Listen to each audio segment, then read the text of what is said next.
Glenn Jones with your Baltimore Standard Open champion, Patrick Shifflett. Take it away, Glenn.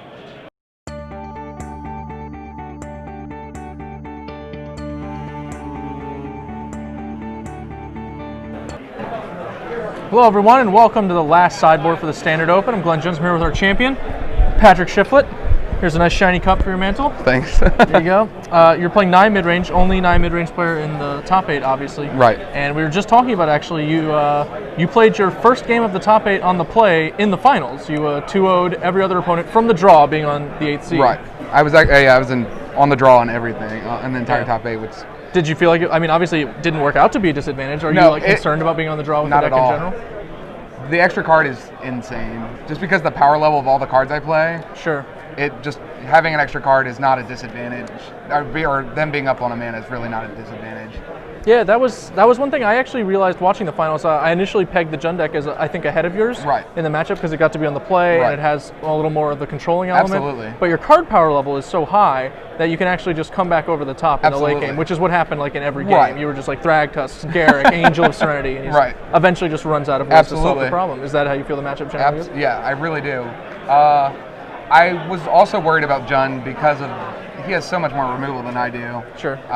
But at the same time, I think the power level of my if you're hitting the right cards, like if you're hitting the Thragtusk, the Garricks, the Angels, it's awesome. If you hit like the Smiters and the Pilgrims, you're not not so good. Yeah.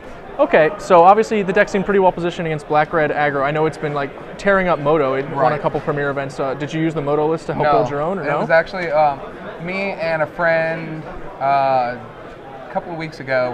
We're just trying to come up with something that was good against what was good. And I mean, obviously, you know, building Naya isn't reinventing the wheel or anything like that. But we felt like that, you know, lots of creatures and bonfire and just put us in a really good spot against the black-red aggro decks and even the Bant control decks because of just, you know, having so many creatures.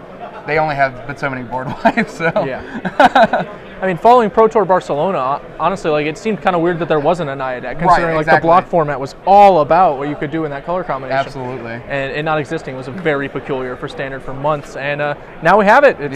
It's on the map, successful. Do you think the deck will continue to put up numbers, or does it really kind of depend on how good the Jund and Zombies decks are? It's really good against the aggro decks, but it does have a weaker control matchup, so assuming that black-red stays popular, it will be very, very good. Okay, well, I think you've got at least another week of that, maybe a month at tops. That's it. I'm calling it tops month, right? That's reasonable and fair. All right, Patrick, congratulations. Absolutely. Are you going to be playing Legacy today? Probably not. I was thinking about it, but I'm kind of tired. All right, well, take a load off, polish your cup. There you go. Will do. Congratulations again. And guys, I'm going to throw it right back to the booth, and then we'll be going to a break before the Legacy Open. So.